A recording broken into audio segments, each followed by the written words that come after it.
Take the opportunity just to move if it's going to be better for you to see the speaker and the screen.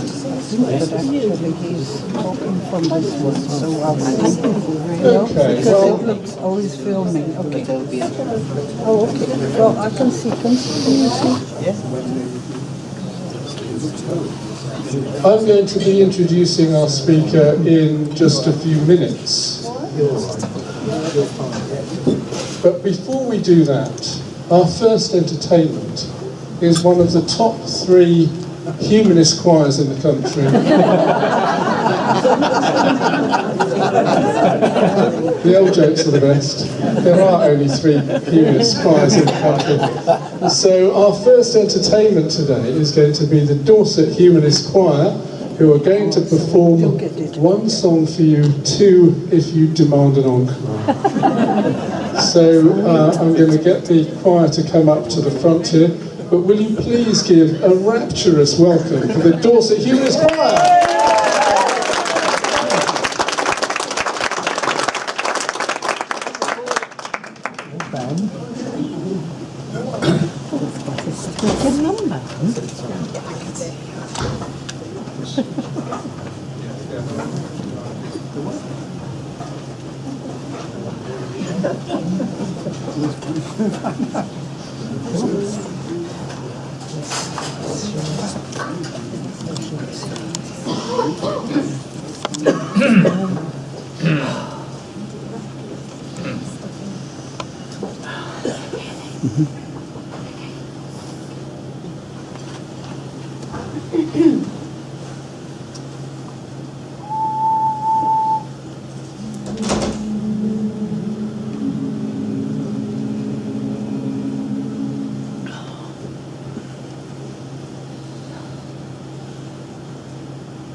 I see trees of green, red roses too.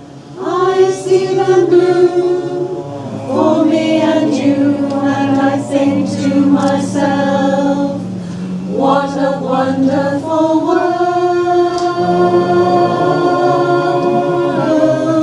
Skies of blue and clouds of white, the bright acid day, the dark sacred night. And I think to myself, what a wonderful world.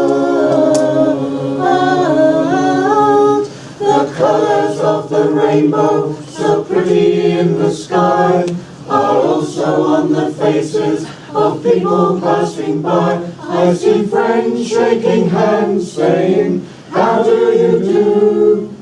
They're really saying, I love you. I hear babies cry, I watch them grow, they'll learn much more than I'll ever know. And I think to myself, what a wonderful world. The colors of the rainbow, so pretty in the sky, are also on the faces of people passing by. I see friends shaking hands, saying, how do you do? We're really saying, I love you. I hear babies cry, I watch them grow, they'll learn much more than I'll ever know. And I think to myself, what a wonderful world. Yes, I think to myself, what a wonderful world. Oh, yeah.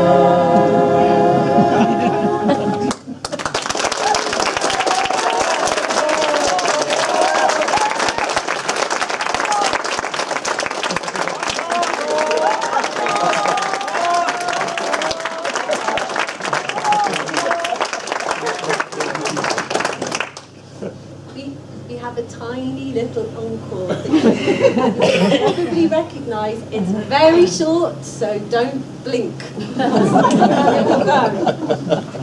Okay. You may like to join in if you're feeling confident.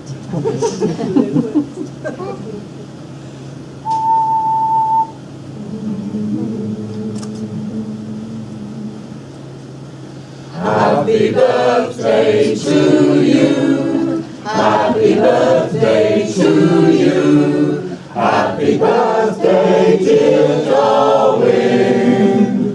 Happy birthday to you.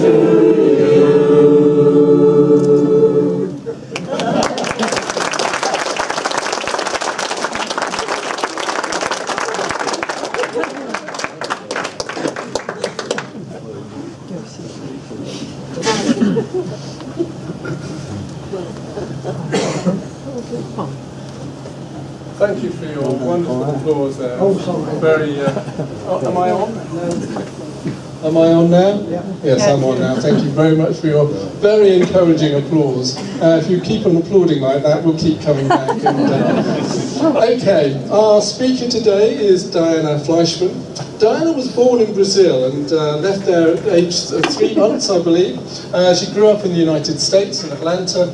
She's an evolutionary psychologist at the University of Portsmouth, and her field of research includes the study of disgust, human sexuality, and hormones and behaviour. She's involved in the effective altruism and animal welfare movements. She identifies as a feminist and also as a sentientist. I hope I've pronounced that correctly. Sentientism is an ethical philosophy that grants degrees of moral consideration to all sentient beings.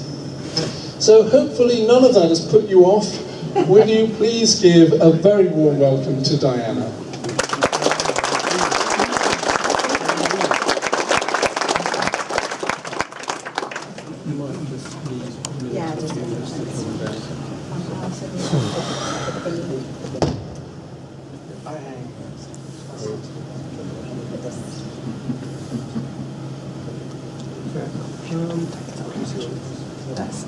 Just do a sound test. Yes. Is this sounding a bit echoey, do you think?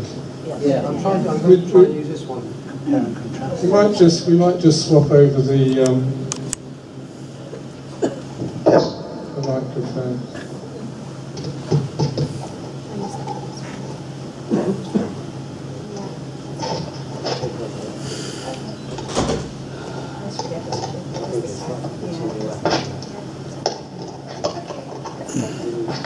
Yeah, that's fine. Yeah, that's fine. I have to use this one too. Is that okay? Yeah, it's fine.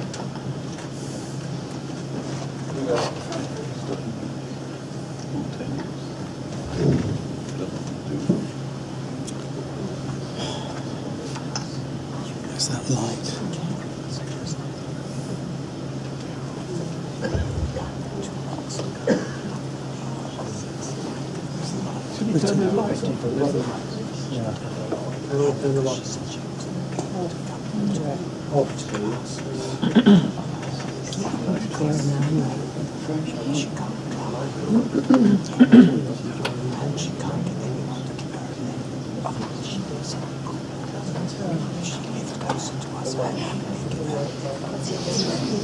It works.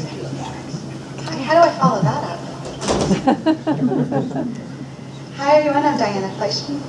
I've had a lovely lunch and a lovely chat. I think Darwin Day is a really lovely time to, think about gratitude, think about what a beautiful world we live in, and all the endless forms most beautiful, as Darwin said, that we enjoy. And also to think a little bit about our human psychology, the faculties we've been endowed with as humans through evolution, and not to just be happy with them, but to think about improving them. I think that's something that humanists consider, about how to improve our faculties as humans through culture and through learning and various things like that. So I'm just going to talk a little bit about kind of how I came. David did a lovely introduction, but I'm at the University of Portsmouth. I also am on the board of a think tank called Sentience Institute. So I'll talk a little bit more about all that stuff in a minute. So I was actually raised Catholic and Jewish, a bit of both, growing up, and I was baptized. Actually, my grandparents, my German grandparents, disowned my father for some time after he agreed to baptize me. But he didn't know that until they stopped disowning him. So they were very upset that I was baptized. But overall, I was raised in these different kinds of faiths. And is that too echoey? It's okay. Okay, cool. It's okay. So, one thing that I really decided to change my mind about was when I came to the London School of Economics when I was 20 years old. I came here for the first time to England, and I took a class called the Psychoanalytic Study of Society by a professor named Chris Badcock. I'm not making up his name, that is his name. And he was talking about the origin of Jesus. So the origins of various different disciples, you know, like Buddha and Jesus, are thought to have come about in a way, a birth that's different than the births of other kinds of men. And the Virgin Mary, he told us, actually the story is very similar to the schizophrenic delusions of a man named Schreber. So there was a judge named Schreber who was one of Freud's patients, and Schreber thought that God was going to turn him into a woman and that he was going to give birth to a new race of human beings, and that the sun's rays were going to sort of inseminate him. And this is a very common trope in religious ideas, and you also see this kind of similar thing in the Virgin Mary story. And so he said that actually the Virgin Mary was thought to have conceived Jesus when an angel came to her and said that she was going to give birth to Jesus. And when you ask how did the Virgin Mary conceive when the angel spoke to her, the angel spoke to her and she conceived through an ear, allegedly. And which ear? Actually, it was both ears at the same time. So theologians have actually discussed this, whether the Virgin Mary conceived through her left ear or the right ear, and they've all agreed it was both ears. So this was actually when I became more of an atheist and a humanist than I was at the time. I had sort of dabbled in religion, so I just wanted to tell you a little bit of my story. So thinking about religiosity and human nature, I'm an evolutionary psychologist, and evolutionary psychologists think of the human mind as a collection of programs or modules. This is one way that you can think about it. Essentially, that the mind was designed to enable us to live in a certain environment. So if you saw a robot in the desert and you could see that the robot had been there for some time, you would be able to infer from the fact that the robot was there that it had certain design features, that it was able to resist erosion from sand, that it was able to not melt in the sun. And because of humans surviving throughout the centuries and millennia, we also can infer certain things, not just about human physiology, but about human nature, that humans have the ability to obviously raise and nurture offspring, they can seek out mates, they can find food, and an evolutionary psychologist is interested in how the human mind was designed to help promote human survival and reproduction. Because it's not enough to just survive. If you want your genes in the next generation, you have to convince someone else to like you as well. So this is this idea that there's these mental adaptations, and one of these mental adaptations is actually the foundation of our morality. So our morality has been basically built on what I'll argue is an evolutionary foundation. And when I talk about the evolution of human morality, I'm talking about kind of two different things in this particular talk.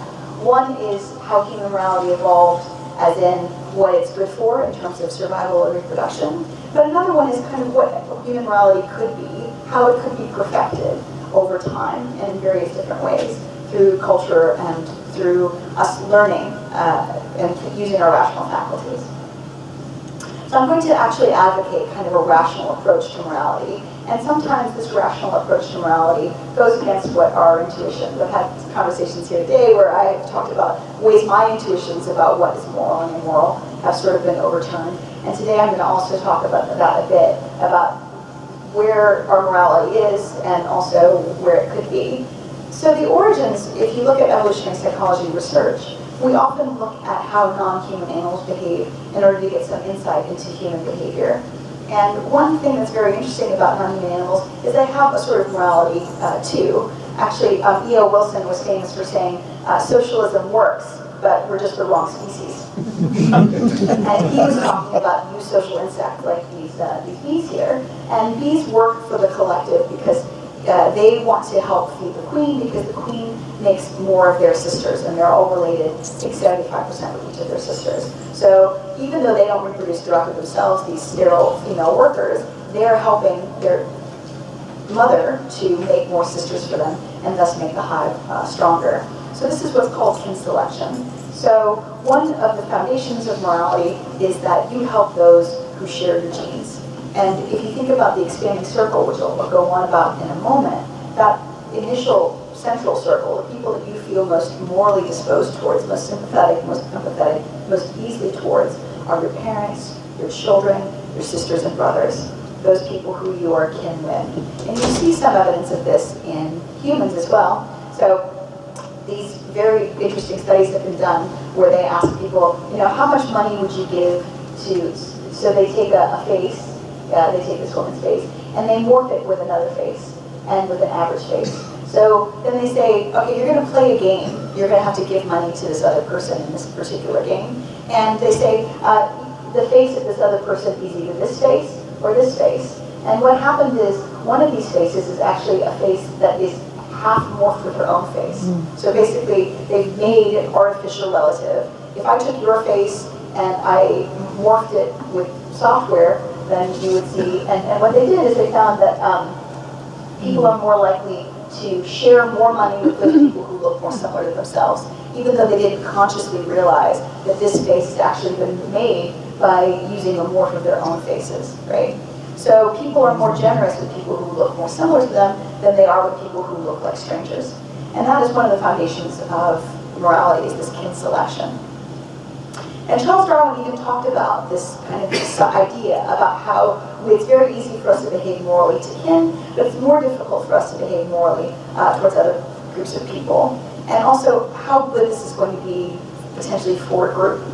So Charles Darwin says a tribe, including many members who, from possessing a high degree of spirit of patriotism, fidelity, obedience, courage, and sympathy, were always ready to aid one another and to sacrifice themselves for the common good, would be victorious over most other tribes, and this would be natural selection. So one possible idea about the way this evolved and the way that we are inclined to help those in our groups is because it would have been possible for other groups to wipe us out if we had not been cooperative with one another. And this is one possible reason why humans are cooperative. So throughout this talk, I'm going to be explaining how actually really horrible things, Nick Bostrom, who's this researcher and philosopher, has said evolutionary processes would have never passed an ethics review board. The processes that got us here to where we are psychologically are all terrible. They all involve death and war and destruction. And yet, they have produced some really beautiful things, including some of the seeds of what I think are the best future that we can hope for. The seeds of the rational human morality that I'm going to sort of advocate here. So moving on from this is this idea that another foundation of morality is what's called reciprocal altruism. And altruism is actually a funny word because altruism really means helping somebody out at your expense. And it might not even really exist. So if somebody says to me, I think altruism exists because the other day I helped an old lady across the street, and I say, it was altruism until you told me you did it. Right? So what people are generally doing is they're using morality in some particular way. And that's not necessarily to say it's bad, but certainly people usually do things in their self-interest. Things that don't work for the self-interest generally don't evolve, or don't work for the genetic interest don't evolve. And one example of this is reciprocal altruism. And the famous study on this is in vampire bats. These guys are really cute, and they not just suck blood, they also do other disgusting things. So these guys, they can actually die if they don't get a blood meal for 3 days. And what they do is if one of them gets a blood meal that they're very, very full, they will actually regurgitate or vomit in the other one's mouth if he has not had a blood meal for a while. And they actually remember who their friends are. They have very special friendships that we cannot possibly comprehend. And they have these special friendships where if one of them helped the other one out, they're more likely to help that same individual in the future. They're more likely to reciprocate for one another.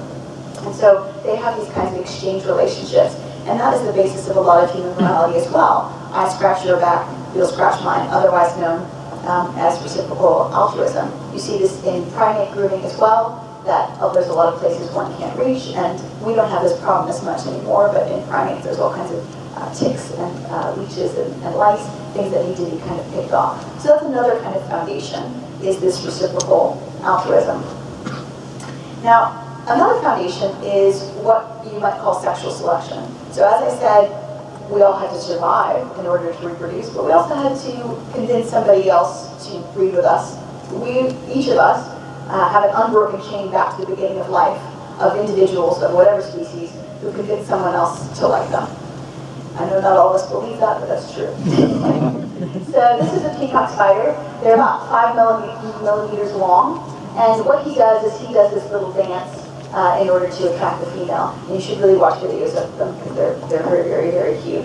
And, for spiders. And they wiggle, they have this like sort of backside flap, they push it up and they wiggle it around and they do various different arm movements that make them look a little bit like air traffic control. And he has to convince the female to mate with him, or she might eat him. That also does happen. Because if he's not good enough to mate with, he's definitely good enough for dinner.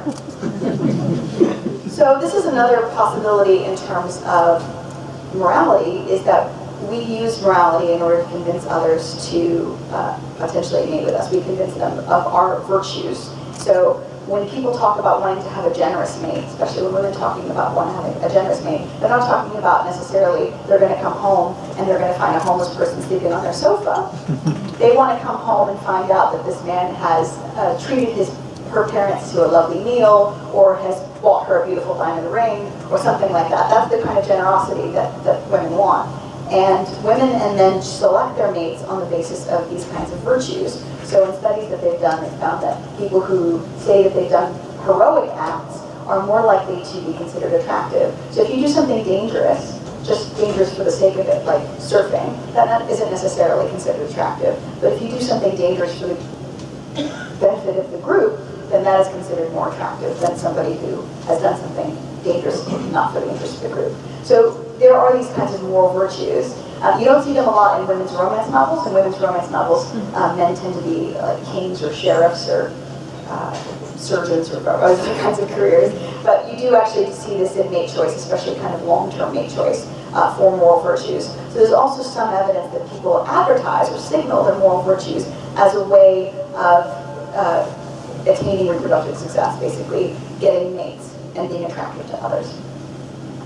So we don't just have these kinds of natural selection and sexual selection. We have a bunch of emotions that actually help us behave morally. And moral emotions are things like other condemning, so anger and disgust. There's been some studies that have shown that people get angry if they are wronged personally. So if somebody wrongs me morally, I can become angry with them. But people are disgusted when a third party is wronged, especially if that third party is somebody vulnerable. So if somebody is to take advantage of a child or take advantage of somebody who can't defend themselves or is vulnerable in some particular way, then that's the kind of thing that people feel disgust for. And there's some evidence in the literature that disgust is a way that we coordinate condemnation, that we all coordinate, okay, this person is a bad moral actor and we should ostracize them, either as a way of punishing them and making them behave better in the future, or as a way of getting them out of your group so they don't actually contaminate it with their bad values.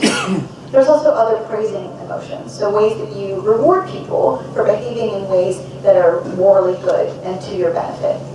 So things like gratitude and awe are these other praising emotions. There's also the emotions that enable you to experience the suffering of others. So things like empathy and compassion.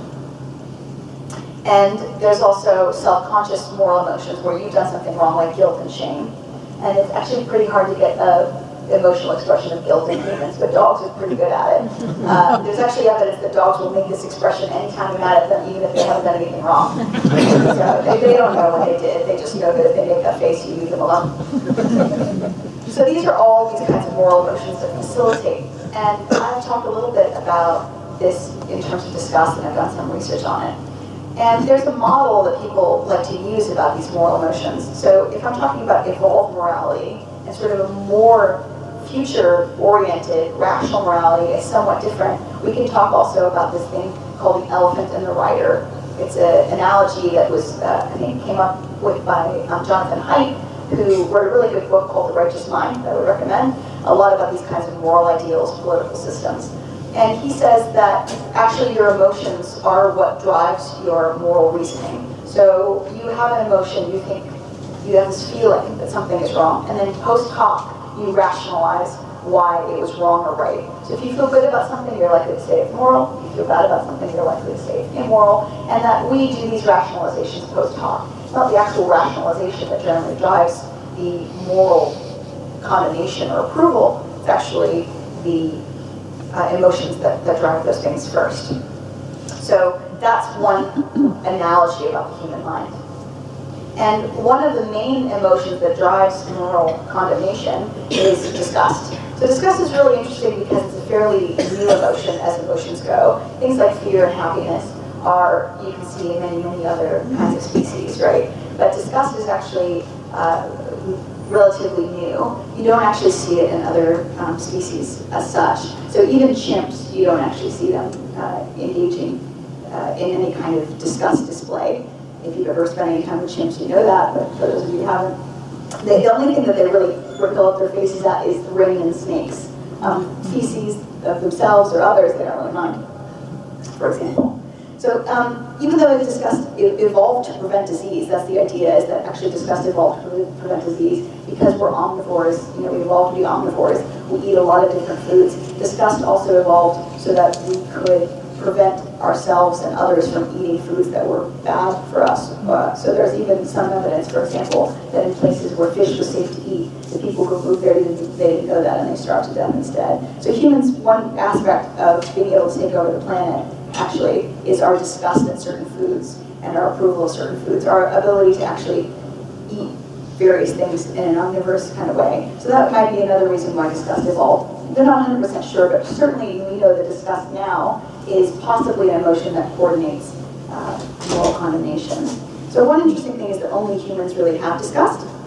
As I said, chimps don't really exhibit disgust at all. And so disgust actually might be, certainly if you feel disgust, you might be more likely to exhibit moral condemnation for something. So again, the disgust is the elephant, and then your rational post hoc rationalization is the rider. And there were some studies a while back that were shown this kind of effect. So they asked students, would you wear Hitler's sweater? Or, sorry, Hitler's jumper. Would you wear Hitler's jumper? Right? So they said, Hitler wore this jumper, it's been laundered, would you wear it? And they offered people some incentives for saying that they had worn it. And most people weren't willing to wear it, even though it didn't necessarily have any disease. It was the idea of this moral condemnation. You would see the same thing if somebody had been murdered in a house, right? Or not wanting to wear a wedding ring from a marriage that exhibited infidelity, right? This kind of vague, superstitious feeling. That's also kind of associated with disgust. And then they even said, well, this Hitler sweater was also worn by Mother Teresa. I know that humanists have mixed feelings towards Mother Teresa, but these students did not. And so, nobody had read the missionary position, I think. So they said, would you wear Mother Teresa's after? And so even Mother Teresa couldn't expunge the moral disgust that the students and the other participants felt about wearing this particular jumper. So this is one example. But another example is something that Jonathan Haidt calls moral dumbfounding. So moral dumbfounding is this, when you have a participant come in and you say to them, would you be disgusted in this particular case? So I'll give you a few examples. A woman is cleaning out her closet and she finds an old British flag. She doesn't want the flag anymore, so she cuts it up into pieces and uses the wrecks to clean her bathroom. Okay, that's one. Another one is that there's a family and they have a pet dog. The pet dog runs across the street and it gets run over. And nobody sees them do this, but they bring the dog indoors, they skin it, and they eat it for dinner. Another one is that a guy brings home a chicken in the evening. I have to make sure it's a cooked chicken, because otherwise there's a salmonella risk. It's cooked chicken, and he has sex with it, and then he eats it. And then also, things to do with Nazi memorabilia and things like that. And what they did is they asked people, is it wrong? Is it wrong to cut up the British flag and use the rocks to clean your toilet? Is it wrong to eat your dog after it's been run over if nobody sees you? Is it wrong to commit incest if there's no possibility of reproduction? And you ask people these questions and you say, well, somebody will say, well, maybe somebody else will eat their dogs if they see these people eat their dogs. No, nobody saw them. So what happens is people still feel it's wrong even if you've anticipated all of their possible moral concerns. And that's what they call moral dumbfounding. Oh yeah, this as secretly collecting old Nazi coins. That's another one that people think is wrong, even though nobody else knows about it. And so there's some differences in terms of philosophers and psychologists about whether or not we should really listen to disgust as a way of considering what is right and what is wrong. And this guy is named Leon Kass, and he was a public intellectual, a physicist, and I think he worked for president, I can't remember which one. But he said, in this age in which everything is held to be permissible, so long as it is freely done, and in which our bodies are regarded as mere instruments of our autonomous rational will, repugnance may be the only voice left that speaks up to defend the core of our humanity. Shallow are the souls that have forgotten how to shudder. And I think this guy thinks alliteration is an argument. It's not really an argument, but Leon Kass is essentially saying it's important for us to think about what's disgusting, and it's important for us to regard things that are disgusting as immoral, because you might rationally not be able to wrap your head around it, but there's some wisdom in repugnance. There's some wisdom in this disgust that you feel. But there are other views on this as well. So Martha Nussbaum and Paul Bloom, a philosopher and a psychologist, each of them. Martha Nussbaum says, does disgust then contain a wisdom that steers law in the right direction? Surely the moral progress of society can be measured by the degree to which it separates disgust from danger and indignation, basing laws and social rules on substantive harm rather than symbolic relationship and object bears to our anxieties. And Paul Bloom says, the irrationality of disgust suggests it is unreliable as a source of moral insight. There may be good arguments against gay marriage, partial birth abortions, and human cloning, but the fact that some people find such acts to be disgusting should carry no weight. So both of these thinkers are saying we actually really need to carefully consider the pros and cons of various things and not just respond with our gut level instinct about what is right and what is wrong. And I actually think that, for example, the very widespread acceptance of gay marriage, for example, in the last several decades, has been an example of people overcoming their disgust. People, my mother, for example, has said she used to find it very difficult to watch two men kiss, and actually it happened that after she kind of decided that she could watch it and feel neutral about it, that was around the time that she also came around to believing that gay marriage should be instituted in the United States. So I think that overcoming disgust is actually potentially a very important way of improving society. And there's a lot of things that people consider unethical or immoral, I think simply because it's disgusting. So there's some really interesting examples of this. One study has found, for example, that people's attitudes towards whether the morality of legalizing drugs or not have a lot to do with whether or not they think casual sex is moral or not. So actually, it could be that whether or not people think drugs should be legalized has a lot to do with what people think people are going to do on those drugs, like have casual sex, right? And so people who think that casual sex is immoral are more likely to also think that drug use is immoral. There might be actually a causal relationship there. But certainly people have this idea, this kind of feeling of unease or perhaps disgust about various different technologies. Another one of these is organ markets. So it could be possible, for example, that if somebody sold their kidney, who was very, very poor, that they could save, you don't just save one life when you donate a kidney. Actually, you can unlock many, many matches and save potentially dozens of people in a chain.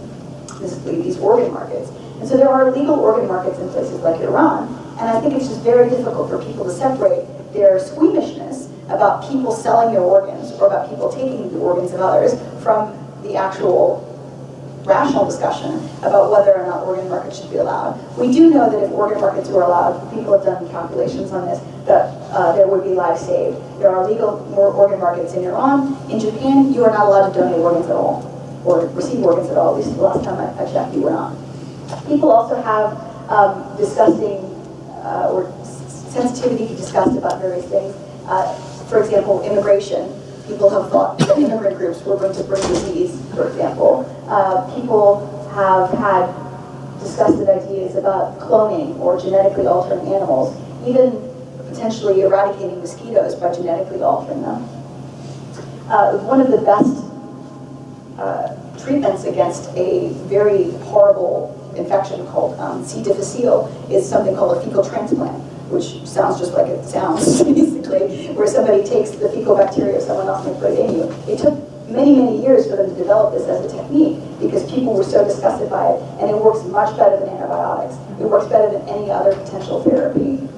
People are quite disgusted by the idea of growing meat in a factory rather than growing meat off of an animal, because they're more accustomed to one than the other. So novel things are also potentially considered disgusting. And as I'll also argue, people are also disgusted or feel uneasy about altering human nature or altering our human physiology, transhumanism as it's called.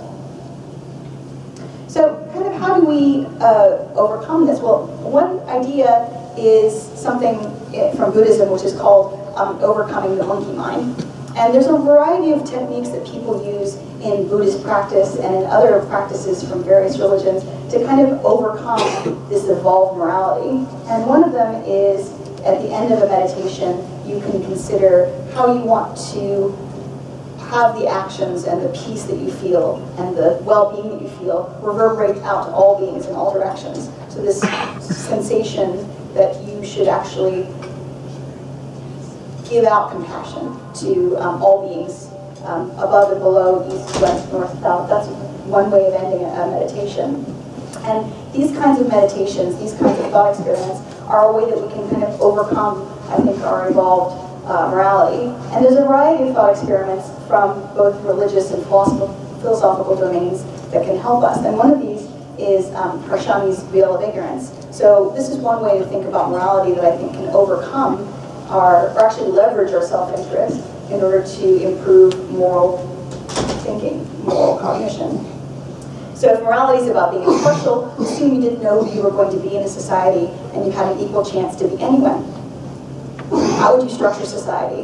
You would try to maximize the welfare of everyone because you could be anyone. So this is a way of trying to, imagine that, just imagine for a moment that you are disembodied from your body and you can have what is your essence go into any particular being. This is one way that reincarnation actually, very, very, very unlikely to be true, but one good way of actually leveraging our cognition as a way of improving morality. So it doesn't necessarily matter if something isn't true, it actually can help you think about morality in a more impartial way. And this is one way that that could be. So one way that we think about this kind of veil of ignorance or impartiality is actually very important in animal activism. And this is a very clever campaign that I think was done in Canada, which is a why love one but why hate the other. So people are really familiar with dogs and cats, but less so with pigs. Pigs and cows probably have the same ability to suffer and experience pain.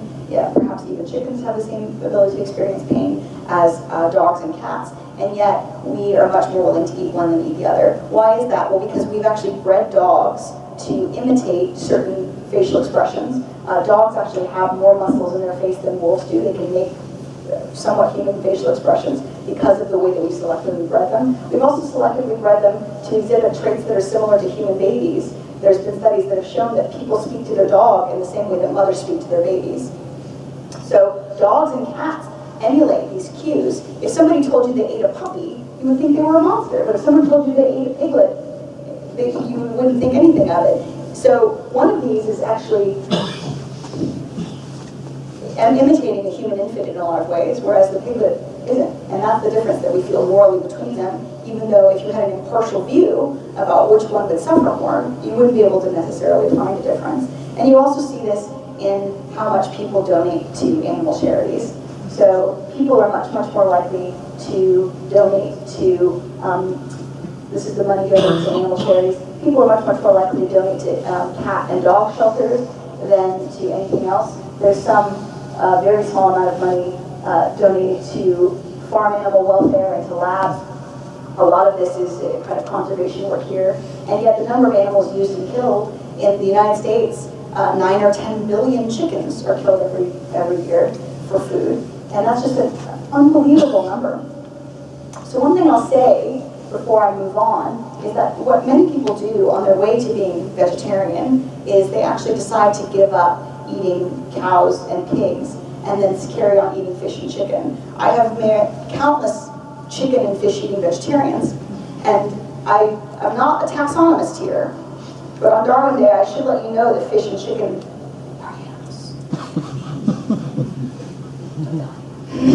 So what people tend to do is they tend to stop eating cows and pigs, because they're mammals, actually elicit more empathy than fish and chicken do. But think about if you have one meal, right? If you have one meal with one piece of meat on it, if that piece of meat is a piece of pork or a piece of beef or a piece of chicken, it takes many, many, many, many, many more chickens to produce a meal than it does cows to produce a meal. You can eat cow for 2 years and just kill one cow, whereas you eat 2 meals of chicken and you kill the chicken. So what happens is people end up changing their diet, eating more white meat, eggs and fish and chicken. They end up causing a lot more suffering because it takes many, many more animals to create the same number of calories. And because fish and chicken and egg-laying hens have much worse lives than beef cows. So if you are at all inclined to consider being vegetarian, but you want to give up something, I would say give up chicken first. Because that is actually, if you give up just eating chicken, you're actually cutting down on the days of suffering you're causing with your economic demand by 80%. That is my small soapbox. We're moving right on to fish. So there's a lot of ways that our morality is somehow addled by our evolutionary history, and one of these is scope and sensitivity. We evolved in fairly small groups, potentially 150, 200, 300 people. And so it's very hard for us to consider large numbers. It's very hard for you to imagine that something like 1 trillion fish are killed for food every year. 1 trillion with a T, right? That's one estimate. That we're not even sure. It could be hundreds of billions, it could be trillion. And what Stalin potentially apocryphally said was a single death is a tragedy, 1 million deaths is a statistic. If you ask people, how bad do you feel about an individual dying, obviously people's empathy and how feeling bad doesn't scale up with numbers. People are not willing to donate twice as much to a charity that saves 2 little girls than just one.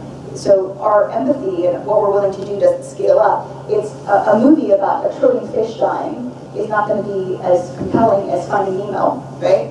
Because Nemo isn't a particular individual. And I've done a study with an undergraduate student where we were looking at what kinds of YouTube videos are most effective for vegetarian advocacy. And the videos that are most effective for vegetarian advocacy are basically a narrative about one particular animal. Everybody's heard about a cow that escapes from some kind of slaughter truck and runs through town, and everybody says, save the cow! This cow is so important. This cow just accidentally fell off a truck. That's the only difference between this cow and all the other cows, right?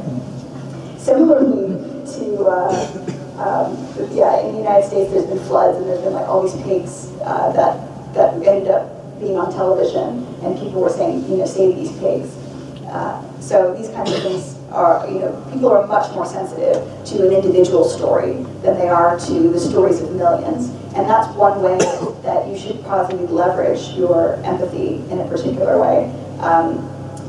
I've even done, an exercise like this where we were all in a group and just looking in another person's eyes. You'd be like, imagine that this person is someone you know and love, and then you're looking in a stranger's eyes, like, imagine that this person is a person on the other side of the world who lives in really abject poverty and they need your help. And just to personalize that very much. These charities that actually have you get letters from a particular individual, much more effective than telling people about the scale or scope of any particular problem. One more thing I'll say about this is that this is one example that's used a lot in effective altruism, which I'll go on to talk about more, is that people are really scope insensitive to these kinds of problems. So, for example, it costs about 40,000 pounds to train one seeing eye dog to help one particular blind person in the developing world. And these advertisements for seeing eye dog charities are very cute because puppies are cute, and seeing eye dogs, everybody loves them. They're very heartwarming. They're working dogs, right? But you can literally save hundreds of people in the developing world from ever going blind at all, the same amount of money. And people are really scope insensitive because they don't know those people, because those people are not in our in-group, and because the numbers don't really add up in our evolved morality. So just to talk about the expanding circle is this idea that our moral compassion has increased from generation to generation, and that for whatever reason, perhaps improved nutrition, perhaps the leisure of a life in a modern day society, perhaps because intelligence has increased generation to generation, we care more about people who are unlike us than we potentially used to. So previously we just cared about our kin and family. Now people have more scope to care about other kinds of people. I think Steve Pinker has talked about the rise of nonfiction, like novels, as one way that our compassion is increased, because you're actually reading about an individual story. You're better able to put yourself in other people's shoes, potentially. And Darwin said, as man gradually advanced in intellectual power, his sympathies became more tender and widely diffused, so as to extend to men of all races, to the imbecile, to the maimed, and finally to lower animals. So will the standards of morality rise higher and higher. So Charles Darwin kind of anticipated this expanding circle, which is what Peter Singer, the utilitarian philosopher, has called what's happened, basically, is our moral circle. The kinds of beings we think deserve moral concern, even the people that we consider seriously need deserve moral concern, has expanded over time and can expand still further.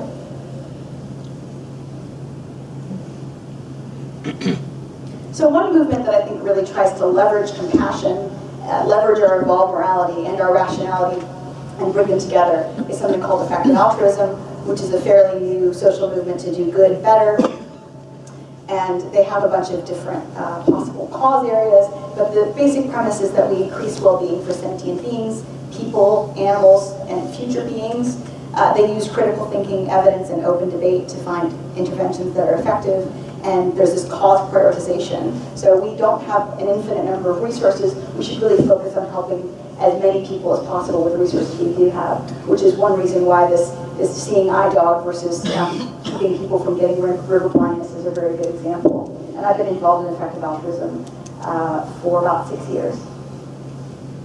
And there's a bunch of different cause areas in effective altruism. So one of them is to reduce global poverty. It's much less expensive to help people in the developing world than to help somebody here, unfortunately, right? So if you give somebody 10 pounds here in Britain, that's like you could save somebody's life for that much money in the developing world. Or you could buy them bed nets for a year, right? Preventing and curing neglected tropical diseases. This is very important. Another reason why people don't care as much about tropical diseases as they care about potentially diseases of affluence like cancer and heart disease is because these diseases happen to people who we don't know. So things like schistosomiasis or malaria happen to people that we don't know. But also these diseases are disgusting and we don't hear about them, right? Reduce animal suffering, so promote things like vegetarianism, or as I said, if 3 of you stop eating chicken, then I would come and talk to your meat. And also things like lab meat, or what's called clean meat, which is being able to grow meat without actually causing any kind of animal to be killed. So you take a biopsy, you grow the cells in vivo, and then you eat that meat, and that's Memphis meats. There will probably be meat that you can eat that didn't come from an animal soon. And reduce global existential risks. So trying to reduce the risks of any kind of global catastrophe, either catastrophe that would wipe out humanity or catastrophes that would prevent us from being able to actualize the potential for improving well-being in the world and even potentially further out. So one idea about why these issues have become more important is something which is called the moral fin effect, which is the idea that increased intelligence has led to better abstract reasoning, self-control, numeracy, literacy, and perspective-taking. Basically, we're not necessarily always using our intuitive morality anymore. Now we can actually use rationality to consider people who are unlike us, and that makes us more moral, because whereas previously you wouldn't have been able to necessarily feel empathy for people who were very unlike you, now you can potentially do that. And I think that intelligence has something to do with that. I think intelligence and increasing intelligence and nutrition has something to do with that. But it is possible that we're going to alter ourselves still further. So we've actually altered ourselves and improved ourselves with nutrition, with education, with moral reasoning in the last hundreds of years or a few decades. But what are some other ways that we can improve ourselves in the future? And one idea that I think is really fascinating is this resistance that people feel towards improving our moral reasoning with any kind of interventions. So this is something called transhumanism, and it's the idea that we should use technology to improve humanity. And humanists, I think, from people I've met, really differ on how they feel about this particular issue. And there's just been not very much work done on it, but I think this is a fascinating area. And I think it's another area where the elephant, our emotions, are actually driving how we feel about it. So I think the only way that we could actually enhance our morality would be to suspend our emotional feelings about enhancing our morality. So what is moral enhancement? Well, this is this idea right now, kind of a philosophy problem. That what if we could improve our moral reasoning still further? What if we could take the strides that we've made? Potentially our ancestors hundreds of years ago would say, what, you're giving money away to get bed nets for African children instead of having more kids of your own? Like, what's wrong with you? That's really strange, right? And I think that we might feel the same way about future people and the moral ideas that they're considering. I get this all the time, right? How can you care about non-human animals when there is any kind of human suffering? People talk about this kind of prioritization. And so one idea is that we could potentially enhance our morality still in the future. So there was a study done where they asked people, would you take a pill that improved some facet of yourself, basically? So this pill would either increase your wakefulness, language ability, rote memory, concentration, etc. And this is the percentage of people who are willing to enhance this aspect of their psychology. So something like 35% of people are willing to take a pill to decrease their absent-mindedness, increase their memory. Most people are willing to take a pill to increase their wakefulness. Everybody does take something to increase their wakefulness. It's called coffee. Would you be willing to take a pill to increase your relaxation? 35%. But when you get over here, would you be willing to take a pill to increase your empathy or kindness? You get down to 10 or 15% of people willing to take something to do that. So it seems like people are actually less willing to enhance their morality than they are other aspects of their human psychology, which is really interesting. I can't help but think that this is some kind of way that we're trying to protect ourselves from being necessarily exploited by others. If we knew everybody was going to be more moral, maybe we would be more interested in actually being more moral ourselves. But people don't want to be. And maybe that's because saying I would take a pill to become more moral involves admitting that you're not ideally moral right now. I'm not really sure, but this is a really interesting study that they did about whether or not people were willing to enhance things. So I think that humanism and effective altruism actually have some things in common. Humanists are really interested in actually celebrating human feeling, about celebrating, like the song that we just heard, our gratitude for living on a planet that has white fluffy clouds and green trees, and where children grow and know more than you will, and where people love each other. Like, there's so much to celebrate about being human, but also it's important to be rational. Being human is not enough, right? You actually have to improve on your humanity, improve on your morality, improve on how you think, and that in itself is part of being human, that constant improvement. So I think that effective altruism and humanism, actually, and sentientism, as David introduced earlier, have these kinds of things in common. So with that, I'm going to leave it open to questions. Thank you so much for listening. This is Sentience Institute. That's the think tank that I work with. Giving what we can. You can take a pledge to donate 10% of your income to really effective charities. That's a great thing you can do, and this is where I'm at. Thank you.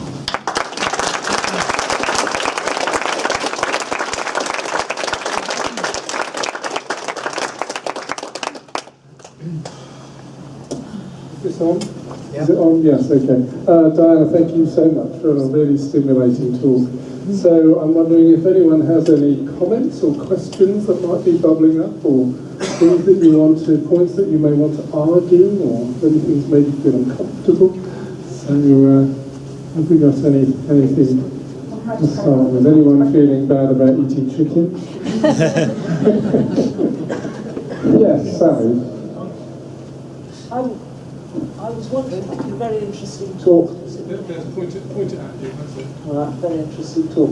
I was wondering where you would draw the line at sentience from the point of view of what you would be prepared to eat or to kill for human benefit. Yeah.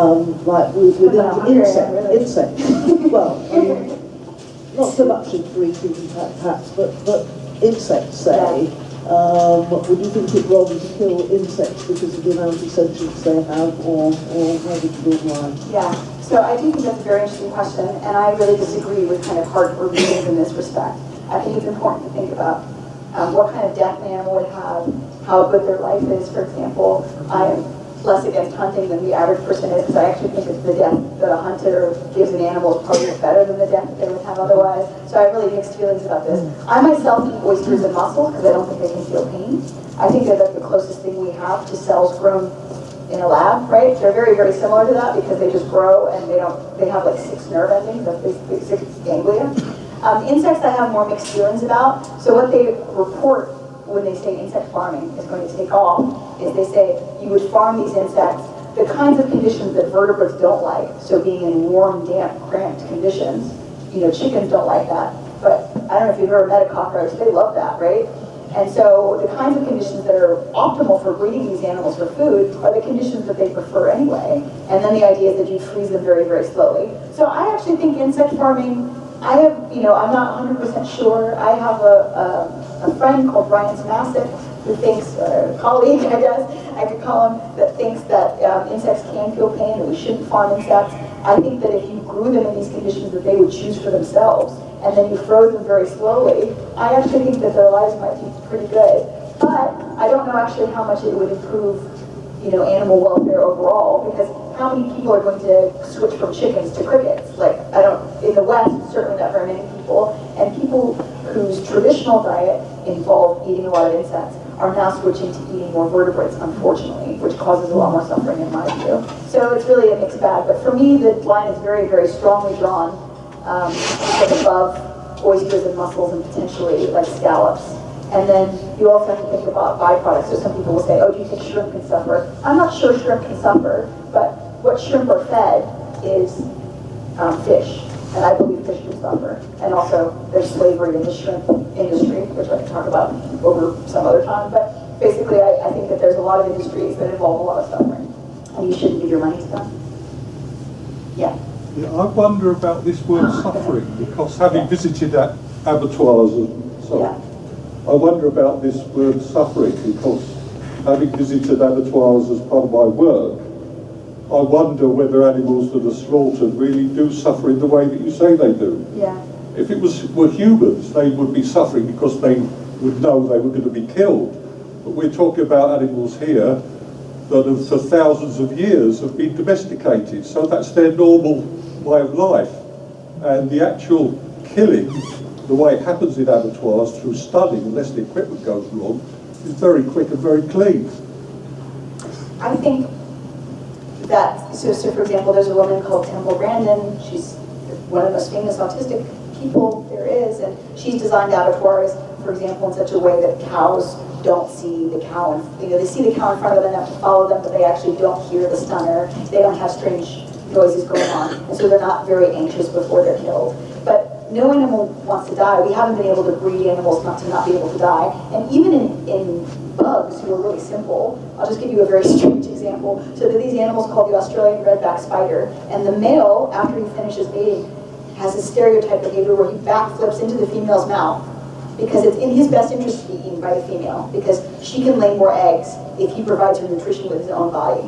So it's in his best evolutionary interest. This is much longer than through animal domestication. Still, at the last minute when he's been eaten, he struggles, right? It's very, very difficult to breed any animal to want to die. There's this very funny example, I think from The Hitchhiker's Guide to the Galaxy, of the pig who wants to be eaten, who walks up to the table and says, would you like a bit of my rump? Would you like a bit of my shoulder? What would you like to eat of me? I love it when you see people roast me and eat me. I don't think that's plausible at all. So I do think that slaughter has improved. I actually don't think that slaughter is the worst part of animals' lives. So I think for chickens, slaughter is terrible because they're hung on these shackles and their throats are slit. But I think for animals who have a captive bolt gun used on them and then they're slaughtered, I think that is bad, but I don't have the horrified response to it that most people do. I think it's much more important to improve animals' lives as they live day to day, their days of suffering. And I think we have, in the UK has some of the highest animal welfare standards in the world, but I have friends, for example, who will eat meat here and won't eat meat in the United States. Well, wouldn't you say, though, that, sorry if I'm carrying on, but wouldn't you say that it's really the conditions under which the animals are raised and housed that's important here, rather than the act of killing them? I don't think that the incentive structure to produce meat for people, because people don't feel empathy towards animals, and especially people who choose to raise animals for food and kill them day to day, I don't think it's possible to maintain a caring attitude towards the animals that you're going to slaughter for food. I know people disagree with me on this. I think it's much better for us to stop raising animals for food entirely, either by not causing any demand for them or by growing animal cells entirely without animals. I think that's a much better strategy, because whenever people go undercover, and I know people who do go undercover in animal operations, they never have trouble finding instances of cruelty and just abject suffering. So yes, it is possible what you're saying, but what are people who work in slaughterhouses or work in factory farming paid? I mean, you'd have to pay them more than professors to get them to treat the animals well, right? Okay, we'll move to Simon. Hold it, just point it towards your mouth. Okay, I hope this is all right. Yeah, got to get it quite close to my. So, really interesting kind of thing about when we're in a mood to be good, as opposed to in a mood to just stuff our faces or whatever. Should we be doing it from the heart or from the head? Yeah. And I was struck with this business about should we be trying to ratchet up our empathy and our kindness. And it made me think of, there are cases one comes across of like the old lady who leaves all her money to a cat's home, or, I've come across, does seem to be more women than men who just have this almost total maternal fixation on a cat or a dog, although, plenty of men take a dog for a walk. And I was struck by, the thought of, okay, supposing I, sort of fairly hard-hearted but sort of rational character, was to ratchet up my kindness and empathy by, 500% or something, probably still wouldn't quite reach what you've got, but would I be any better for it? Would I be more like, a quote from Picasso recently when he was sort of painting slightly strange pictures of women as geometric shapes in the 1930s. And Picasso was scratching his head and he was saying, well, a woman is really a machine for suffering because she's so empathetic, So would we be any better for that? Yeah, I think that it's important how kindness and empathy are defined. So I don't think anybody would say, I would like to suffer more. And yet, if I give somebody a thought experiment, let's say everybody could do embryo selection and you could potentially completely breed out depression. And depression is strongly curable, right? Let's say we could change somebody genetically. People would say, oh, isn't suffering really important? Isn't it important for creativity? Isn't it important that people suffer, right? So on the one hand, people aren't willing to suffer to be more moral, but on the other hand, people are willing to suffer to make great works of art, or to write symphonies, or do whatever. So I think that, people have different views about what that means. In terms of like cats and dogs, obviously, when people do, runs or marathons or whatever, cycling for cancer charity or cardiovascular charity, often they have a vested interest in that. Sorry, I mean, that's not really answering what I'm saying. Sorry. What I was really saying was that supposing I had massively more sort of kindness and empathy, perhaps I wouldn't actually be any more of a moral person. I just had a much bigger elephant in my head. Yeah, no, I totally agree with that. I think that would be an important way of redefining it. Absolutely. I think this particular study was interesting because I think we would all agree that moral and empathetic people are good. So the average person who hasn't thought about, the elephant in the brain kind of thing would say, okay, well, I think that more moral people are good, but people would still not choose to enhance their morality. Perhaps because, it would increase their suffering or cause them to be pathologically altruistic, right? Like giving all their money away to cats' homes. I don't know how many cat lovers are in here. I don't want you to attack me just because I said you shouldn't give away all your inheritance to a cat home instead of your grandchildren. But that's one idea. And so, I agree with you that that's one way people could have conceived it, absolutely. Hello, thank you for a really interesting talk. I just wanted to make a comment about slaughterhouses. I don't know how it is in America, and I don't know statistically, but many slaughterhouses now are actually halal, so the animals are not stunned before they have their throats cut, which I think needs to be taken into consideration when making a decision about diet. There's a woman in effective altruism that was trying to change the laws here in the UK such that there would be labeling about how the animal was killed. because I've seen kosher and halal slaughterhouse, and obviously I think that death is much worse. Obviously, we're always anthropomorphizing what kind of death would I choose for myself. I don't remember what the exact percentage is. I think something like 10% of meat is either halal or kosher. And so I do think that one good step forward. I mean, I've even met people, I've met people who said, I only eat halal and kosher meat because I think that the animal welfare standards are higher. I'm like, no, it's the exact opposite. So people don't really think carefully about that. I think that kosher slaughter and halal slaughter were actually the best and kindest way of slaughtering animals thousands of years ago. But now that we have stun guns, I totally disagree. So absolutely, I agree with you that it would be great if there was labeling so people knew what was going on. Also, I've seen evidence from the slaughterhouse whereby the workers do not stun animals, even in those slaughterhouses, for the required number of seconds because they're on piecework and are actually paid more for however many hundreds of animals they can slaughter in a day.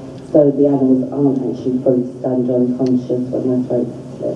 Yeah, I mean, if you think about animals have no recourse, they have no union, they can't talk to anybody, there's no way that they can influence people's reputation, and unless there's somebody undercover, there's nothing that's going to come back and damage that person. And if you're killing animals all day, any empathy that you have for these animals is going to necessarily be eroded. I don't blame somebody who has to be what they call the knocker, who's the person who kills 200 cows a day at a slaughterhouse. I think that person is often doing what they need to do to make a living and feed their family, but necessarily those people are going to cut corners. You just can't expect them to exhibit the normal degree of empathy. You even see the empathy eroded for human beings in prisons and in hospitals. How would you expect that people are going to deal with animals in any way that's much better? Thank you. David, you got one Okay. Yeah. And then we'll come to Thanks for stimulating talk. Towards the end, you talked about improving human morality in the future. Yeah. And I was wondering how you'd feel about a reintroduction of the death penalty for violent, aggressive males whose behaviour is lethal.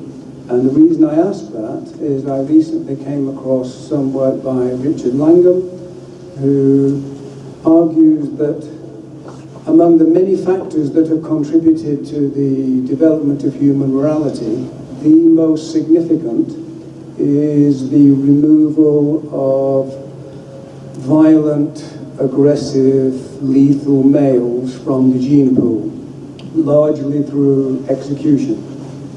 And if he's correct, that makes at least a prima facie case for doing the same now instead of allowing these people to, well, giving them the opportunity to reproduce and continue living. Okay, there's a lot in there. There's death penalty, there's eugenics, there's, so there's some estimate that like 1% of males are psychopaths, fewer percent of women are. One idea is actually there's more psychopaths than there used to be, potentially, because it used to be if you were in a group and you were a psychopath, you might be able to seduce one woman, maybe two, and have kids, and then you would develop a bad reputation, you'd be ostracized. Now somebody can go from place to place where they have no reputation and potentially move on from that. I mean, I think ideally what you would be able to do would be detect genes for psychopathy, and then if there would be some kind of risk factor. I wouldn't necessarily say that there should be policy suggestions for that. I don't know if like this idea that taking them out of the gene pool in prisons is necessarily one that's contributed. I certainly think that lethal violence is not as good a way to make a living as it used to be. I mean, 0.5% of all men are descendants of Genghis Khan. You know, not because he mastered the art of sensual massage, but because he killed thousands of men and had sex with thousands of women, right?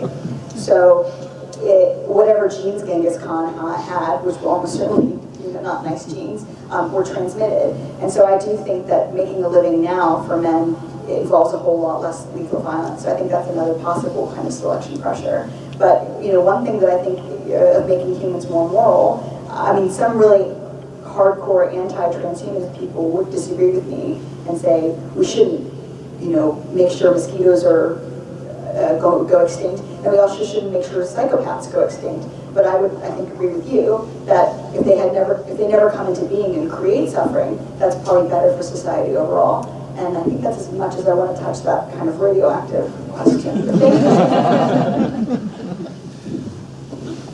Thank you. To change the tack for me, I switched Radio 4 on last night. Yeah. And there was a program about arguing that attempts to encourage greater equality in the employment sector, particularly for women and ethnic minorities using quotas and so on, wasn't a particularly good idea. And one of the contributors I heard, you may not be aware, was yourself. Who? What? A short clip. Yes. Oh. A short clip from I you. forgot that I was on So I was interested what you thought evolutionary psychology might have about the way that we were dealing with equality for women, particularly in employment. This gentleman argued that having quotas was actually producing the wrong outcome altogether. Ooh, I don't remember what I said there. I was interviewed for like an hour, and I think they used like about 3 60-second clips. It was very Oh dear. Well, I think people do confuse equality of opportunity with equality of outcome. For example, if fewer women end up in physics programs, and if you start off with the base assumption that women and men are equally interested in physics, and women and men are equally cognitively capable of the very high level maths that are required in physics, then you would infer that any difference between men and women in physics programs or among physics professors is due to discrimination. And so I think that that's one very difficult problem that people have, is that people are unwilling to acknowledge that there might be differences. And there can also be, cultural differences. So I've heard people say, well, there are very few minorities in certain kinds of movements or in certain kinds of political groups in the United States. And some people take that, as a, without any evidence. The null hypothesis, which is the starting hypothesis, is that there's some kind of discrimination or some kind of prejudice.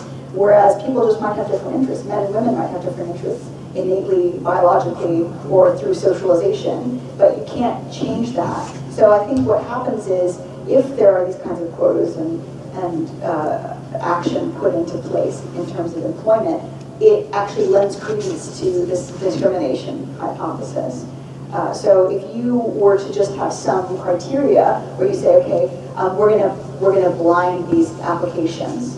I have one of the women I work with at Sentience Institute has written a whole thing about how to level the playing field so that there is no discrimination. But then at the end of that process, if you ended up getting all men or all women or all white people or all people of color, then you would not assume that there was any discrimination going on. So at the beginning of the pipeline, we should make sure that discrimination can't be involved in the hiring process, but we can't assume that because there's not equality among a totally representative group of people that it has to do with discrimination and prejudice. And I actually think that leads to a very negative view of society as a whole. It leads to distrust, and it just leads to a view of humans as being much more discriminatory and prejudiced and much more vigilant against things like jokes, for example. If you think that the reason that there are so many more men in physics than women are is because there's sexism, and you don't see any big examples of sexism, then somebody's going to get in trouble for making a joke about being on the lift and saying, I want to go to the lingerie level, right? That's one professor was got in trouble for,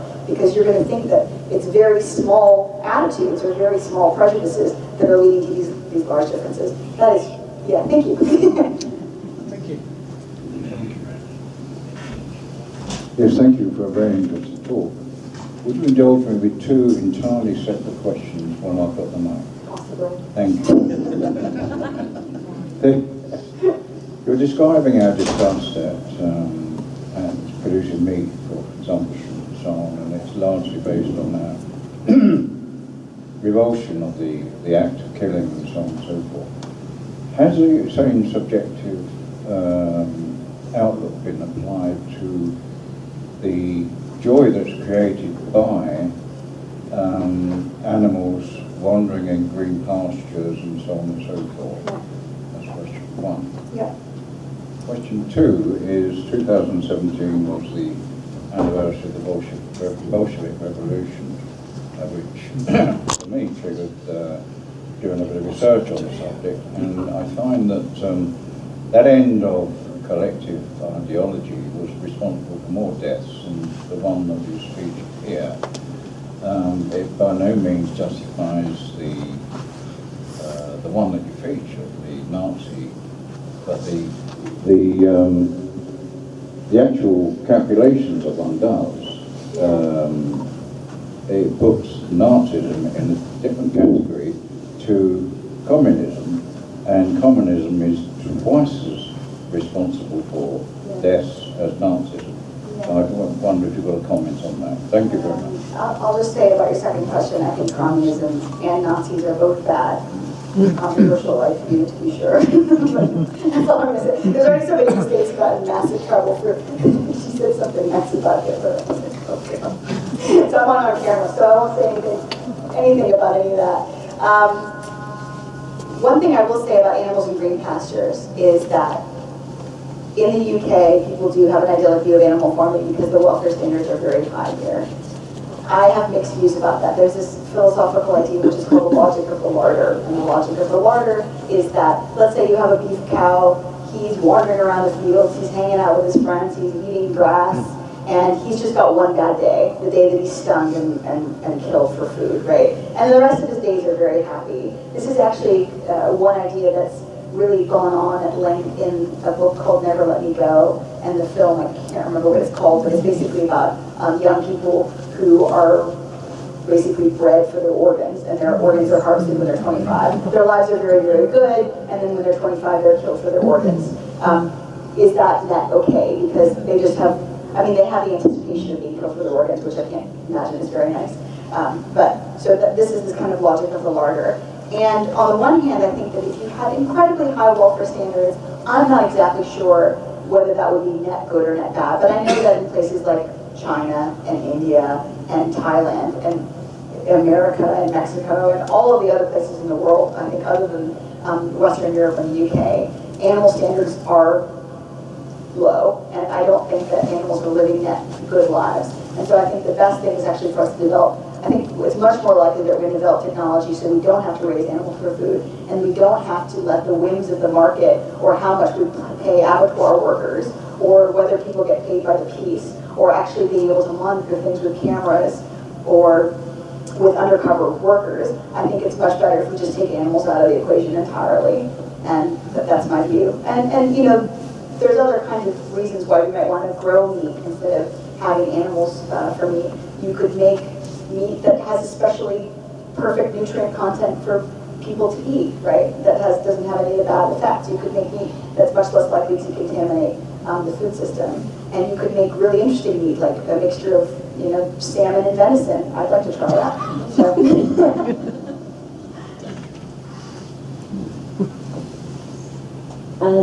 Jumping back to a question that came up earlier around sort of empathy and kindness. Yeah. I don't really have a question, so this is more of just an explosion of thoughts.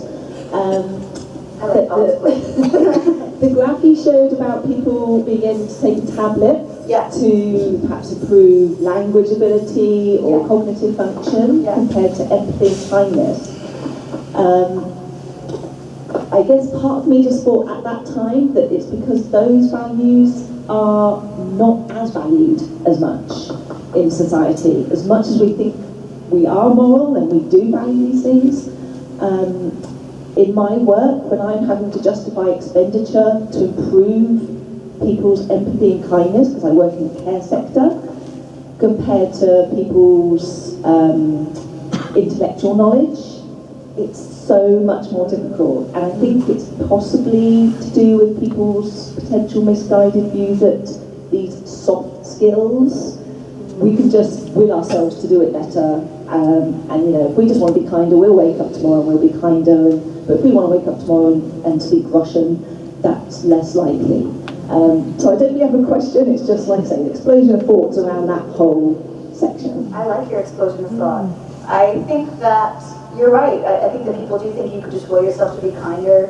I think that there's a reason why nursing and care home workers are paid so much less than other people, even though in many ways their jobs are more difficult. That's the exact sector I work in. Yeah, exactly. It's because the jobs are less cognitively demanding, so that more people can do it. But actually, the kind of person who has the aptitude to do that job well, it might be a rare thing. It's just harder to evaluate than actually whether somebody can do a math problem or a kind of a programming problem.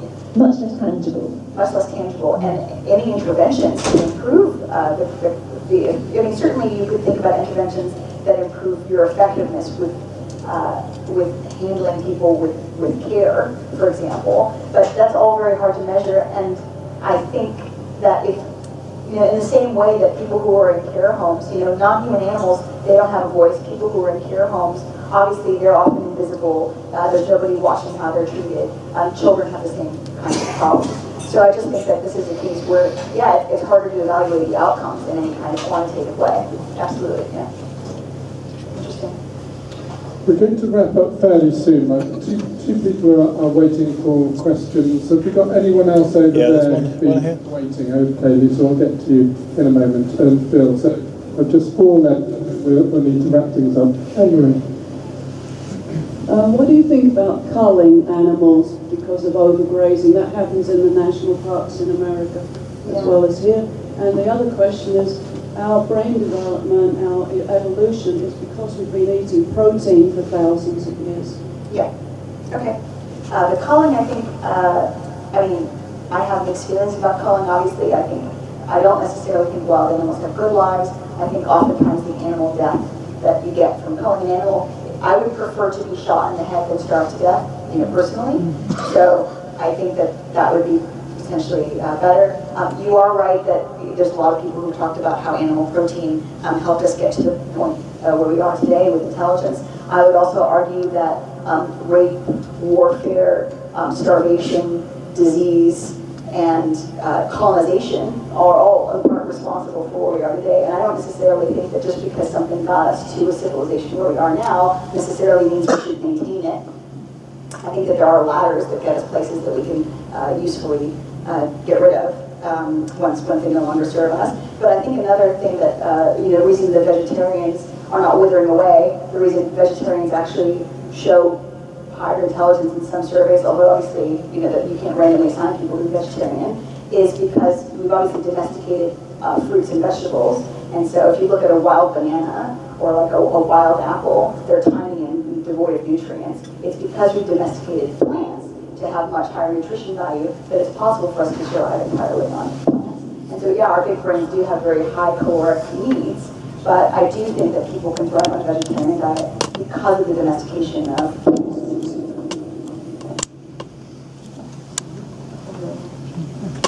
Thank you. I've actually got the follow-on from the previous question from this lady about the graph in front of you. Again, it's an explosion of thought. I wonder if the reason people don't value empathy and kindness so much is that most people are so confused about morality, so we don't really know, even though there is this sort of broad assumption that good is sentient, that sentientism, if that's the right expression, but nobody's really quite sure, and obviously if you dig into that, you still get the difficulty to whether it's really all about feelings as opposed to anything more concrete. So particularly in the last half century, we've got such difficulties understanding what is right and wrong, and we don't have leaders who tell us in the way that a century ago our politicians cared more about right and wrong than their own self-interest, their own careers. Maybe that's a more topical point. I will not touch politics. I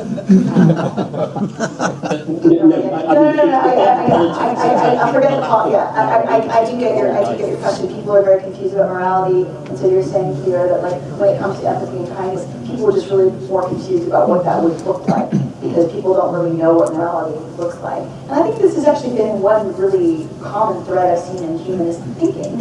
Is many religious people will say, well, how can you be good without God? How can you know anything morally? And I say, actually evolution has endowed us with moral ideas and endowed us with moral intuition. I just think we should build on that. And my particular view is that we should build on that with utilitarian reasoning about what would cause the most benefit for the most number and reduce suffering for the most number. That's my particular view. But I think you're right that there's a lot of different issues with this potential questionnaire.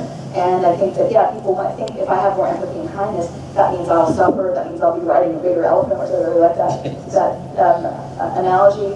And so, certainly, decreasing your absent-mindedness or improving your emotional recovery or your mood or your self-confidence are considered, abstractly good. But increasing your kindness and empathy, people don't really know what that means. It is nebulous, I agree, yeah.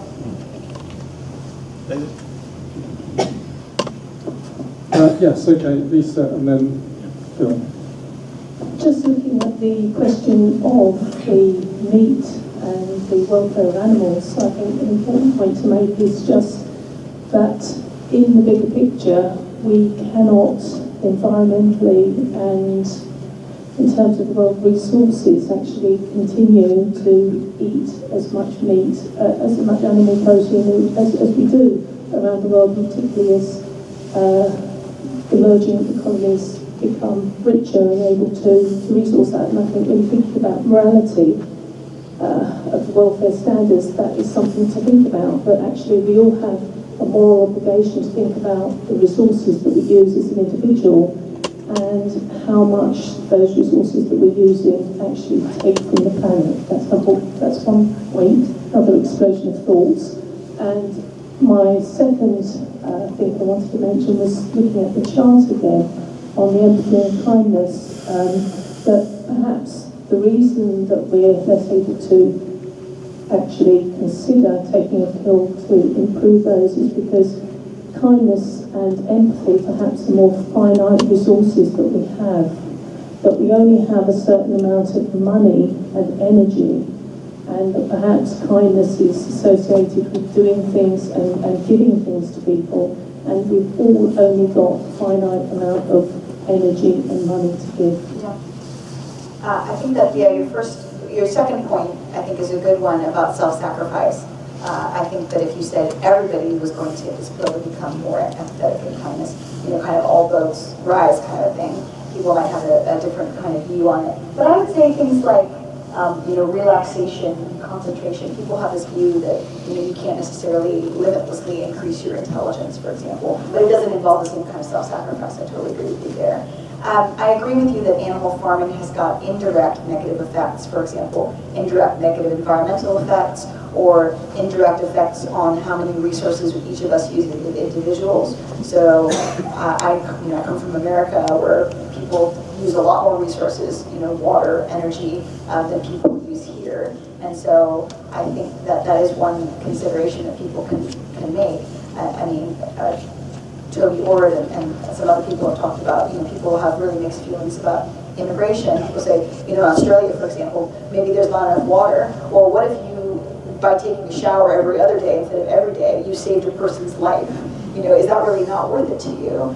And so, considering kind of our environmental footprint. I don't know if the environmental footprint maps onto suffering as well as people consider that it does, or kind of habitat destruction, and it's a really confusing and complicated landscape, I think, so that's part of why I didn't get into it. But I absolutely agree with you that thinking about how we can use our resources more mindfully so that more people can flourish is super important. Yeah.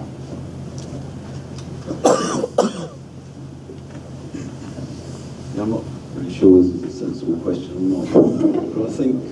just point it at you. Oh, sorry. It seems to me that, well, from what I've seen the evidence, that we're innately kind of tribal in nature, from like little babies that they study. And this is what causes a lot of division in society. I mean, one example, like Brexit. You've got two factions. Oh, no. Okay, I don't want to get involved in the politics. Shut it down!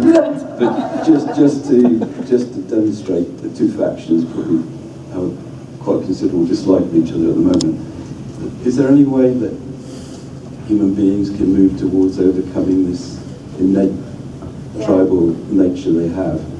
I mean, I suppose you kind of answered the question in all ways, but do you have any kind of global thoughts? There's some people who've worked on this. It's very easy for us to develop tribal allegiances. So if I gave half of you blue t-shirts and half of you green t-shirts, you would start thinking worse things about the people in blue t-shirts than you would already, right? If you were in a green t-shirt. So it's very easy to make people experience tribal feelings. One thing is actually getting to know people as individuals. If people live in communities where they meet more people like that. I've developed actually very positive stereotypes about certain groups of people just because I only met one individual like that, right? I met one individual in a particular country, and then I thought everybody who was from that country was like really educated and kind and lovely and made wonderful food, and then it wasn't true at all. So it's easy to be tribal. It's also easy to kind of make stereotypes about others. People do kind of work on this, and I think if you read something like The Expanding Circle, it deals with that. I think Steve Pinker talks about this as well, about this kind of increased moral awareness about others through things like fiction and documentaries. But I'm not sure if we're up against kind of a hard limit biologically in terms of how much we can have empathy for and be less tribal potentially. And in some ways being tribal might be important, right? If it takes a certain number of people with a certain kind of knowledge in order to preserve, I don't know, working democracy, then that's one question that we haven't answered at all yet. If tribalism has any kind of benefits that exceed its negatives. So I'll just, exchanging explosions of thoughts has been what this is about. But yeah, thank you so much. All of your questions have been really, really good. Thank you. Oh, sneaking in. Frank's got it. He just grabbed the mic. Okay, go ahead, quickly. This is my first time I think so. I think maybe on the graph that we just looked at with regard to kindness and empathy. Yeah. I think perhaps people that didn't want to improve on that is because they thought they had enough already. Yeah, absolutely. So I think that part of that was that people, that's one thing that is very interesting. If you ask anybody about any characteristic that they have, there was a study about how people's attitudes towards vegans that was this way, which is if you ask people, are you a better driver than average, in Western countries anyway, everyone will say yes. Are you smarter than everyone else? You would say yes. 80% of professors think they're better than average professor, right? Like these are all things that people do, but if you ask people if they're more moral than other people, they will say yes. And there was some really interesting study about attitudes towards vegans where people were like, well, I think vegans are more moral than the average person, but I think I'm more moral than vegans and the average person. Everybody thinks that they're, yeah. And that's a signaling that you have to do to kind of get along. If you didn't believe that you were a good person, then you couldn't fool other people into thinking you're a good person. So it makes sense for good people and bad people to all think that they're good people, right? I just wanted another extra here, which you said you're not going to touch on at all, but the state of the world in international politics, and Venezuela in particular, with the impending Third World War, I just wondered if you could just give some kind of idea of the morality. Potentially, yes. So, I think that's how dangerous. That's how I think how dangerous it is. I just want to get a moral view on it if you can at all. I don't think I have the same scope of knowledge about the pending Third World War. I'm being cheeky, but I really don't know. Thank you. I don't know why you weren't able to talk about communism, Nazism, Venezuela, I'm flattered that you guys think I'm that smart. Please give Diana another huge round of applause.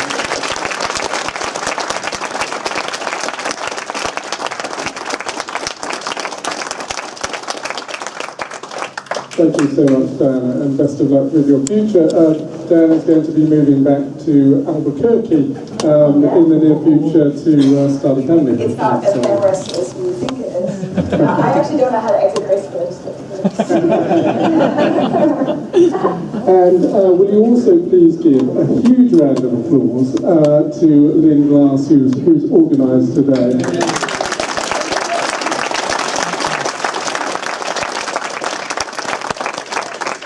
So Lynn, I do have a question for you. Are you really going to leave all your money to cat charity? Of course, yeah. Okay, just a few brief notices. Our next walk is Sunday the 17th of February, which is going to be around Canford Heath. Our next short talks is on Wednesday the 20th of February at the Greenhouse Hotel.